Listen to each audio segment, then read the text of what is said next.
dimo nyanke dimi. So I would ask you to please bear with us. Be dan la nyina dugare isi sabari nyedron. And as we go through your testimony, Tumala men nan tade la sede andro wicho bide la sede andro wicho nyin kono. if at any point you would like a break, Ni tembe o tembe isulata fonyo ndingola. please let me know. Dukare ikana ni hammalu ikana sila isa kalamutandi. I would like you to speak loudly and clearly through the microphone in front of you. Andu mbela fla nyinna fana ni be diamo la fana si dalo microphone ro iska je kan sisi ka domandi santo moli la diamo moy. What you can do now is just to simply draw it close to you. Sante be men kala wala nyindi ka microphone ni saba domandi ifan kan nan domandi isa je la diamo ni sene bata yela si ron katandira bulola. So that we can all hear you clearly. Sa je moy be si la diamo moy. And keep in mind that because your testimony is in Mandinka, Tumala men fana isi hakilo isi imbule sondo mo fana kono ko ila diamo ni be diamo kam mandinga kangolto. your statements are going to be interpreted into the English language, Ila kuma kan ni be men fo kan janga be kan nasor kan ni mandinga kangolta. as well as other local languages. Anin kan kan ko tangol me alon ko be banko kan jang. Therefore, I would ask you to speak slowly Woto kan be dali la nyinne isa ke ni be diamo le si diamo domanding. and keep your speech very brief Andula di amol ni si suti andi domanding. to enable the interpreters to easily interpret. Nin kammale saje ko kan nasor la nyim fanan kan nasor la si silo ni soro isi la kumo ko be kan nasora e seneya. What you are saying, Be men fo kan. and so that the members of the commission here present and members of the audience can follow your testimony. Isaje commission ni membe siri nyaati lo ngala janga ni men be siri ni e buluba karola wol fanan la moyr la lol fanan be sa moy abe seneya ma membe tamakan. The reason why you have been called here today Dalilo me ya sabu binge kumandi jam. is so that you can narrate what happened to you Isaje isa sa ta ko la men lati kan. on the day that the witch hunters Lungu men na nyimbuwa demaral came to Sintet. inada sintet sa ta kono. We would like you to tell us what you were doing on that day, Mbele fla yen nyim fonye wolungola be munake kan wolungola.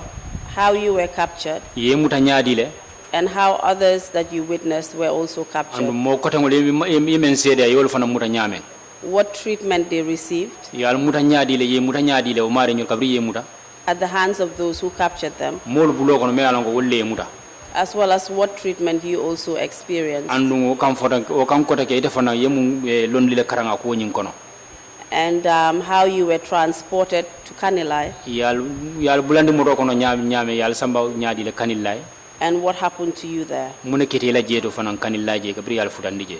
We would like you to focus on any violations of human rights Mbele fla kan nyaati le ko ko me alongo hada mari ngol nyanta tinyala mel late kan ni nyolu. that you suffered, Men late kan. and the impact that has had on your life, Andu ngay ko ya ko men sabu may la balu kono. on your health, Ila jaata kende yaro. and the life of your family. Andu ila dimbal fana na balu to ay mun ko ya kule sabu ima. I hope this is understood. Ko ajikira nyin na ko men fo janga seneyate mala ndum ya moyle. Are you ready to proceed with your testimony? Silam fo ako fo ipareta le bam pour que la kuma kan sedi andiro nyin commencer bam. Yes. Can you tell us what you are called? Pari? Can you tell us what you are called? Ako fo isa fo no mole mu ye kumandi munela. Kan kumandi jamba.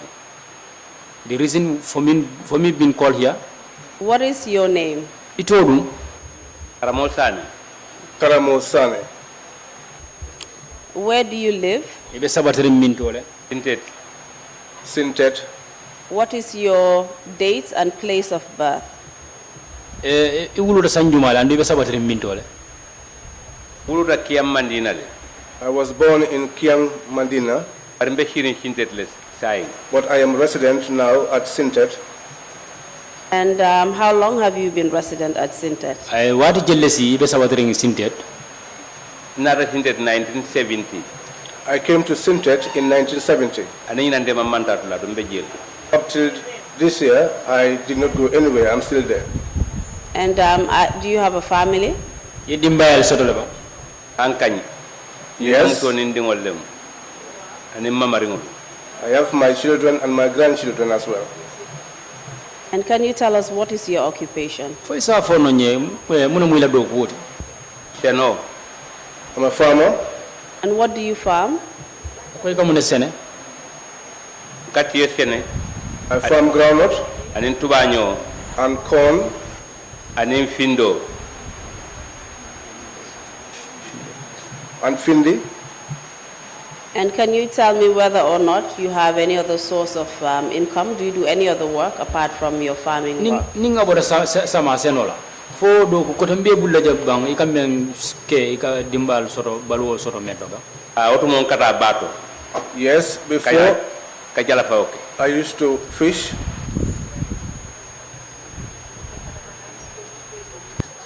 And are you currently employed? Sainteng fo ebe do ko la bang. hani mantara do fenna No, I'm not engaged now. How long have you been unemployed? Ay wadi jelsi man rado ko la. silanga e sangi woro la sey sile Now it would be 6, 7, or 8 years now. And can you tell us the reason for that? Fo ise afona nyamuna mu daliloti. ntanga muta na kanila mi ngol bari kal mo kanila sanji kilin ne wo sango fo hani ngado ko men ke make no molle mako ya bindel ni de man na luwa fo mbuga tenandino I think it's because of what I drank from Kanilai. Since I returned, it was just 1 year. And even that year, I could not finish my work. Now, I cannot even work on my own farm. And is that as a result of ill health? Fo sorta men kama wala mi la jata kende ya soto baliyade ba. man kende ya Yes, I am unwell. Can you tell us, or perhaps can you remember the day that the witch hunters came to Sintet and Fo captured hakilo you? samura no lungu men na nyimbua demalal nata sintet sato kono ba. na kilo boda lungola I cannot recall the date. Can you recall the month or the year? Karo dum wara karo nyin dum waranta sanjumala fo hakilo si o fana mano la. amera 2009 2019 or 9 malo alan to ga bunyame I think it's 2009. And do you remember the actual day of the week it was?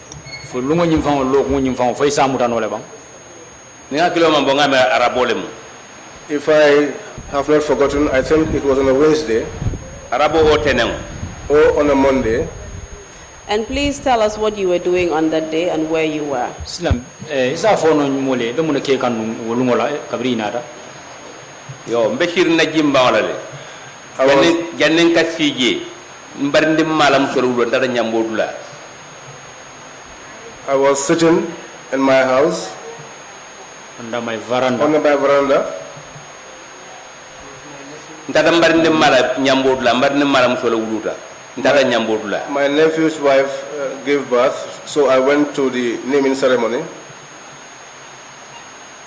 mbejele to While I was there, mam modoriji I did not see other people, ngamendulo nata nyinen karoke la kuola people that I knew, and I then inquired about them.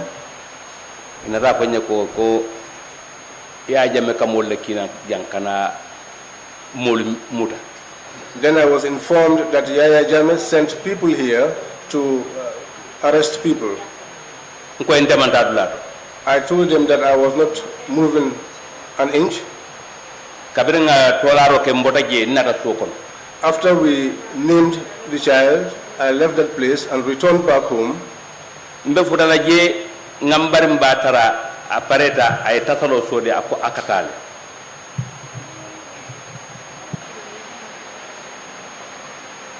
My father's wife, my stepfather's wife. When I arrived, I found my stepfather's wife there. ako ngata She said that we should go. nkay manta I told her that I was not going. nte borta wuruta mbangunda kambe borta mbidami Where will I run to? I am born in this country. Where will I run and go to? atata botan kota aninta salfa atata She left me and went. With a full water of kettle. kabiringa tata jampata ngamere yamuta kilo kanjele After she went a long way, I think she was captured along the way. ya murundina They brought her back. ngaje moto kon I saw her inside the vehicle. keta wala nyama That was what happened. Thank you very much for that narration. I would just like to ask you some follow-up questions to clarify certain things. Barka ba ke lawo senendi do bar hanin kabi lafta ke nyinin ka nyinin karo do la pour que ko do senendi. You mentioned that when you attended the naming ceremony, you noticed that some people were absent. Yeah, for janko, biridara kulli dula nyindo ina rene nyafa murumuru ya kalamuta ko modol beje me alonko wal mamma be kulli dularo. Yes. And were these people from the village of Sintet? Fonyi mol me inya meje kulli dula nyindo fo mol mu sundedi kolle ba. Hade mfamo badi ngol lem dodu. Yes, some of them are my relatives, in fact. And you were then informed that they had left the village because they were running away. Inarana kalamudande nyinna ko bota sato kono le bortale kata kafindi kata sato e bandala. Kata customers. Yes, they were going towards customers. Yes, you also mentioned that there were certain people that Yaya Jammeh had sent. Ko in kalamuda fanan ko molle soro me alon ko Yaya Jammeh kinam. Yes. And what did you say was the reason why Yaya Jammeh had sent these people? Yamuna fo ko memmo ko nyi dalilo me ya sabu Yaya Jammeh nyi mol kinan sato kono je.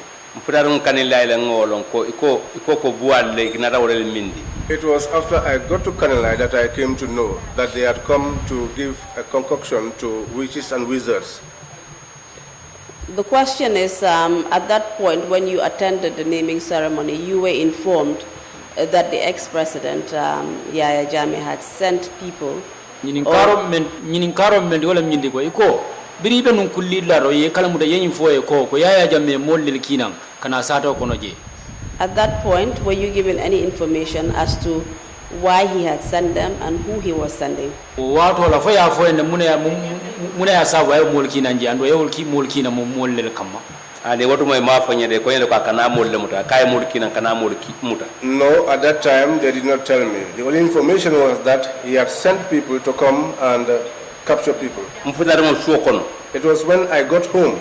Watu mo nga ala nyi mol je janjandi sato karaw kara. That was when I saw these people, his people, who were scattered across the whole village. And was there any information stating why people were being captured? Kibar soron dara bambare fo kibar detail ban ka itandi ko meya munaya sabu be mol mutakamba. Watembo malo. At that time I did not know. And do you know why people were running in that case? Yala na munaya sabu mol fambe bori kan o wato la ba. Ni alaban dula ngalong iko. It was in the end that I knew. Bari nga men folo ma wala ngi ko Yaya Jammeh kana mom tol. Bari kamul muta kan men kan laban dula ngawolo. That what I knew later was that what I got to know was later, but before I only knew that Yaya Jammeh was sending people to the village. Very well. You said when you got home, there was a particular lady that was there. You mentioned that she was your stepfather's wife. Is that correct? Ako ya fo jannun ko kabri ni mol na ra ibama dindindo be nunje foto nyalem ha mbar mbabe ji kana ni mol muda ha mbar mbabe ji mbar na musolem wala mum bitam ma defana wala mum tafamo baade ko na muso ba malem. It's my stepfather's wife. He's my He's also my mother. Is she your mother-in-law? For Ibama bida musolem banfo. Na kumando yam fala sikeno otle bayri mbar atle musodin. Yes, if you call her that also is correct because she is the one I married her daughter. So she's your mother-in-law. Amunta Ibama bidandem. Yes. And what was her name? Her name is Bintandim Manjang. And did she give you any further information as to why she was running? For another Nakiba dealer, Money Asabu Borikamba. I found a jata kende, I don't find your man kende, and samba, a bit ambatan. It was her health. She said that she was not healthy, and if they took her, it was going to disturb her. And did she tell you why she would be taken away? For I sabu, I find a Money Asabu Iba Sambalaba. Haniamo for you. No, she did not tell me that. She asked me to go, and I said I was not going. And you said that after she was taken, moments later, you saw her return. Ya for Jamfana, Cabria Samba, Man Jam for Amame Handoman, Ina Raje ko Amurtana. Naje Yabula pick up or come. Yes, I saw her. She was put behind the pickup. And can you tell us who she was with at that point? wato la foisa fono nyani jumale be nyo kan ani sojarol le be ñokande musu jamale mu de bar ngate o suute jeel ini sojarol be kirin moto dan nawol it libi yet lubula tem. They were with other women, but she was the only one that I could recognize. But they were there with soldiers who were seated at the side of the pickup. And can you tell us how you could distinguish that these people were soldiers? foisa fono nyi iba fatam fansino la nyaali la ko nyum womol mu sojarol le yeden ni kolu menu dum intolla sey It's the clothing that they wore. eko itolla nga sey den kolu men be dum sojarol intolla nga sey We bought those for them. My apologies, I did not understand the interpretation. said the uniform that they wore we bought it for them. So these people were in military uniform, is that what you're trying to say? amunta nyimol sojar uniform wala bela fo ibola fo kamba hade Yes. Can you tell us what you meant by we bought these military uniforms for them? sai foisa fono nyani kon tolle ase sojar uniform wala ko mune ndama may namojo janne mama namojo ndafa ngajo ndike ndafon kamenjo ke kawle se feto foto. My grandfather paid tax here. My great-grandfather paid tax here as well. I paid tax here as well. and that is what they used to buy uniform for them. Can you explain what katsia is? I cannot understand. Oh, tax. Tax. Did you say tax? Tax. Yes. Tax. T-A-X. T-A-X. Tax. Yes. All right, and it is the tax that they use to purchase the uniforms. Is that what you're trying to say? amunda lefta kamen fola minti ko inka namol menjo ka walel tay ka say uniform wala fo ibola fo nga wala jikide ngado be gardo ku banko ka That's what I believe. That's what we work inside the country. And apart from the soldiers, were there any other people there? ninga boto sojar wala fo mo ko tan dol benu jele ba nga in elaw green boys wala ba nga wol jele There are ni those, fana jelori balale there are those green boys. I also saw them standing close to them. Can you tell us who the green boys are? foisa fono ny jumal la nyi jamba kere dunnal di ka jamba kere dunnalu fana ka jamba kero le ni sojar kilin jelori ngi jamba kero do lor ngabal The ye green, tato mini ya wala ya ben sinde be the green boys, wherever you see saw a soldier standing, you also see one of them standing, and they surrounded the whole of Sintet. And do you know who the green boys worked for? nyi jamba kere dunnal fo yalla ne ka do ko ke jumale ba ha e kado ko ya jamele Yes, they worked for Yaya Jammeh. Do you know what work they did for him? yalla ne ka mundo ko sifa nyaadi le kaye ntaw fono le bay nata sinde le mom tat lay beji ni do ko don taw fono le kamen ka ko sate ko tangon I don't know what they do, but they came to Sintet. But whatever or what other job that they might do in other parts of the country, I cannot talk about that. And are you saying that in this particular occasion they were sent by Yaya Jammeh since they worked for him? munda ilafta fola nyi tembe no wado men na rakalil la be ina be do ko ke kan ya jambele ka dum wala kina wala kina Yes, he sent them. And in the group of women that you saw, including your mother-in-law, did they appear to be, did the soldiers and the green boys appear to be escorting them voluntarily, or were they under force? musu kafo nyimbe ye nyaaye menje andu ibama be men kono me kafu me ko men muy bitandi foni green boys wala ni sojarol ye tentendi wato menaje ila korosiro do fo ibe force to tambakande ban fo ya ibide olbita ka ya diate nyame ba ke forcel dia kuya They were forced. ke forcel ke tamani kewo ke forcel ke samba aman ke dia Even men were forced. They did not like it. And why do you say they were forced? What gave you that impression? mune ya sabu ko ibe ye force le mune o miro na ti sondo mo kono nga tam fongol I took an example by myself. So it was from your own experience that you came to this conclusion. munta jimbo tay fangola londin dingol to ko ila londol to ko ibe force kanen Yes. And apart from this experience that you have just mentioned, when this group of women were arrested, ninga bora ila londo re menje den tumala men ne nyi musuka volta ye muta be samba kan did you witness any other person being arrested? foye mo do ko tan deji jele bang ye men arrest bang ye men muta bang ninga boto musuka fola ba menje nga cewol jele ke fula be aresignala. Yes, I saw other men. 2 men were arresting them in my presence. Can you please tell us who these 2 men were and tell us what happened to them? isa fono nya jumal la nyin ke fulolde andu isa fono nya do mun nal ma molati One was our imam. do mun lay bolati abota sutu sinjanne ma tolon. The other one was a laube. Please tell us what happened to the imam first and then go on to the laube. Afonye muna keda almamo nyine jani bida laube onyinto la ko Ntenen fole sole mun bota nyambotula ngal ma mon tamiral ma mo filo ka fana kata. I had a bicycle. I came from the naming ceremony, the place of the naming ceremony, and I passed the imam, and he was also on the way going. Awo silo kan abeta silo men kan tamiral na rabuta sokono ngambal mbatra jew ka kata nko eta ndangana tuba nyow bondi. As I was on that journey, I came to the house. I found my uncle's wife, and she said she was going, and I told her it's okay, and I also took out my phone. Mbeshir na jimba wala nga aja finta koma ben ndela ko korabina ni bodate mo manjam. I was sitting on my veranda, and I saw her come out from the back because my house is not far from the border. Abeta kan ngani nu jelora nyato kay muru. She was going, and I saw these people standing in front of her, and they told her to go back. Ngaja be manene kanga kakete mbari madam. I saw her pleading with them, but they did not respond to her.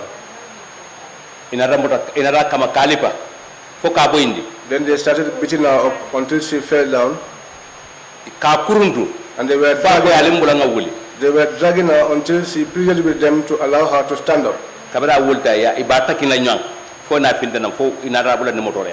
When she got up, they started pushing her until she came to the pickup, and she was asked to board. And thank you for that. And I believe you are still narrating what happened to your mother-in-law. Is that correct?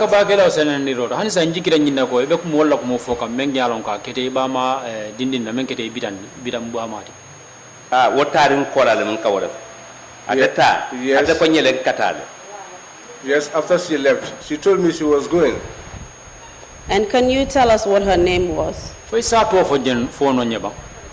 Intending Manjang. How old was she? That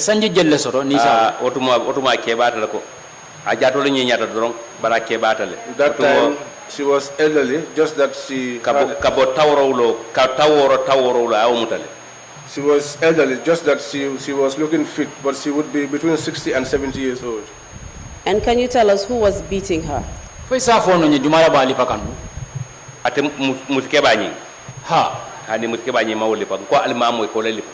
did not beat the old woman. I'm talking about the imam. He was the one beaten. Perhaps we have a problem with the interpretation, because that is what is coming through from the interpreters. I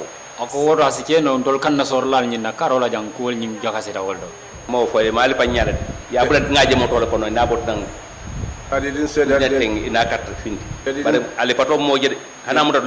They didn't beat him in my presence. I just saw him in the vehicle. Even where he was being arrested, I did not see. Okay, so this particular narration of this particular individual being arrested, beaten, dragged by the individuals who were carrying out the beatings, who are you referring to? Silang, ikai moment na kumofata ikapo ko ya lipa ya kurundu awulita ya lota ya takinding ika jumala kumofata nyim almamo le mod. That's the imam. Almamo lule be tinted. There are 5 imams in Sintet. And this particular imam, what was his name? In almamo nyinga tolu.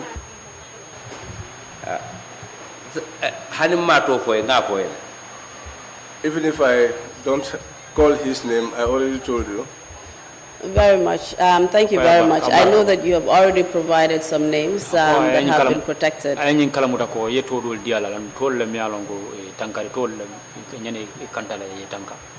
And we will tender that document later into evidence for the commissioners. And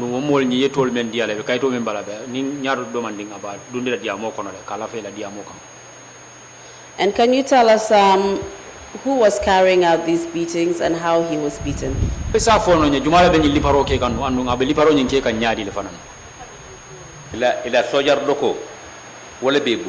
had their military batons. aning ila mala mun fe muy kadam fu ci ngo fongo ila sabata ba e kadam fal. And also they were kicking him with their boots. Please carry on. Kabiri nana raya samba moto. When they came with him, they took him to the vehicle. Ntema na futa makotaki. Bayre wutuma wulta non kombita no nyi pour ka foy ko nyimman kendal kanali. I did not reach him again after that because initially I had tried to get to them and to inform them that he was not well. Manna na taje ko le kabiri ngaje na kana. Manna fute makota mutu na bayre wutuma na tuba nyongo mo nyonko la na jimba. At that time, I did not reach him because when I saw him being brought by them, I stopped going to them and I returned back to my veranda where I continued taking care of my corn. So you wanted to intervene you wanted to intervene when they were beating him. Amunta elafte ke da dunga ko nyin ko waro mene bali pakam pour ke fata. Woto mo lefe tala jele pour ka koy ko nyimman kendal fatam. Yes, at that time I wanted to go to him to tell him that this guy is not well, leave him alone. But then I did not know that also trouble was following me. So did you later change your mind? Did you actually go and tell the soldiers about what you had in your mind, or did you change your mind? Ko nyin labaw ni ina ne hakilo nyin falinde bank pour kata ka fo sojaro le pour ya tuje nyin mankenda ina ne hakilo falinde. Ha man na fute mai ta ina ya sambe na ta ban na fute ma korek. No, I did not get to them eventually and they brought him and they took him away. And how old was the imam? Ningal mamo abe sanji jelu ni se hakilo samura. Ya hanin tala sanjo fono ra bayre afango ye mem fonye. Awulu 1941. I cannot tell his age, but according to what he told me himself, that he was born in 1941. Do you know what was wrong with him? Yala na muna na kala ba. Aman kende. He was unwell. Was this as a result of ill health? Foni sorda la ni sorda la ko kurang lo ala asoro ko kurang lo kono ba. Yes. You also mentioned that there was a particular Laube who was captured. Can you tell us more about this person? Ye Laubo do fana mutan. Fo isu kum fono nyo Laubo la nyina ko ba. Ha jipem fono jere bari yamna na kora dal. Yes, I can tell you something about that because he was captured close to my house. Ya baindile. They ran after him. Anem fo so ka bonang. He came with a bicycle from the main village and he was moving towards customers where he worked. At that time, he had cut down a trunk which he was trying to carve into a canoe.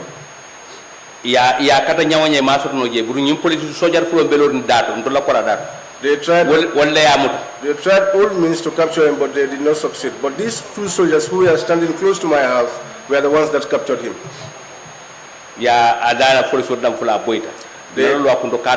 They kicked his bicycle and he fell, and then they came and stood over him and began to kick him with their boots. They were beating him up, slapping him. They beat him severely. In fact, where I was very angry. They took him away and left his bicycle lying on the ground. And can you tell us who this individual was? I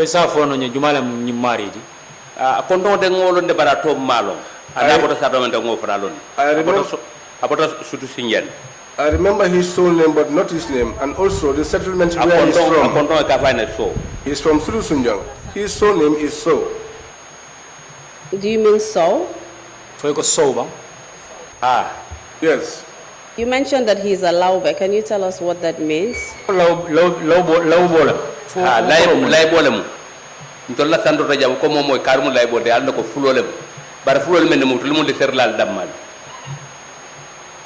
the provinces here, when you hear Laube, they are just fullers, but these are the fullers who are engaged in carving. And what kind of carvings are you referring to? Musor ka turo ka kulumen ko to le kalese anim mol kata num bato menna mam chaim pode mol kata bato num menna ito le ka alese ani shirang wuduma hani shirang lebo le kada. They carve the mortars which the women use to pound, and also the canoes that are used in on the rivers, as well as some of the chairs that are used. I'm not talking about today, but in the days past, that was what they did. Indeed, thank you for that information. And can we just, we have very little time actually for the break, but we can start your own personal capture. Montro wato men tudaje pour ngata fonyende wala man siaba sila ngata ifan wala ku wala men late kam mutaro lo men late kam. Tell us how you were captured. Sila nga fonye ye muda nyaadi le. Entara na jimba on la ben tuba ñom mo ñon ko kam. They found me on my veranda, and I was getting my gun, removing the seats from the stop. Fula ke fula nata, fula ke killing sorry, and soldier fula. One Fula man came with 2 soldiers. Fula ke do be lorum kora bunda to fam fele ndaw bobu. One other Fula man was standing by the door side. He had a mirror with him. E do ran kunto ko nyako ngata. They stood in front of me and they said to me, let's go. This guy said that we should go. I asked them, where am I going to? And they said to me, our elder, if you do not wish your body to be heated, get up and go with us. I said to them, that is going to be very difficult.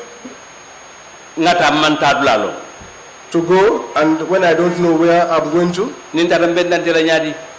if I go, how am I going to explain that? All those things came to my mind. But then I came to the conclusion that since I saw how they were beating this other guy in the bush, if I refused to go, they could make the same treatment to me and I would not be able to do anything about it. That was when I got up and I followed them. The Fula was in front of me and these two soldiers, one was on either side of me, and when I want to renege on my movement, they will push me forward. The one that was standing by the gate, he had a big mirror which he was moving from side to side. He also had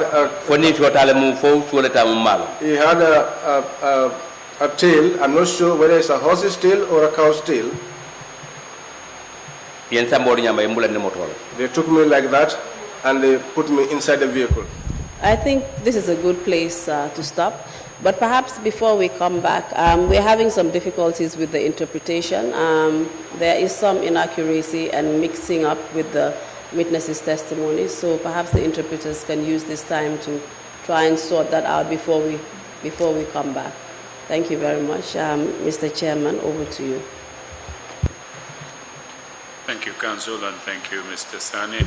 We will take a 1-hour lunch break, come back at 3 o'clock. Meeting is adjourned.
ñëw ak yéen rek Skin Care Plus nara jàkkaarloo ak yéen waxtaan ak yéen tuuti rek si suñu tube suñu baax emuñ rek ci ay diw waaye comme ni ngeen ko xamee rek dañoo yëngu ci ay tube te yënguwuñ nag si just any tube suñ tube bu nekk 5-star jesna la 5-star jesna mooy jesna bi gën a pire moom la ñoo tube palmaan bi gën a fort moom la ñoo liggéeyee ñun rek si tube dara du doy day des not only dañoo cuub but bu la neexee ñu cuubal la ba pare nag ñawal la we're not all about skin we are skin care and the plus does come in so many different ways.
diwli lanni maaro lanni fop lanni awa joni mi anda honno gerde ten e ngal ɗo sabu e ngal ɗo Ibrahima jonnal taw joni mi anda se yahay kapitiki ñawloɗen ha humpodire e makko est ce que on noon e warude waɗen noon awa ane kode Ibrahima ma ko to woni mimo Amérique ko Amérique a woni kede humpitaki fiɓe musidɓe men baluwo baluwo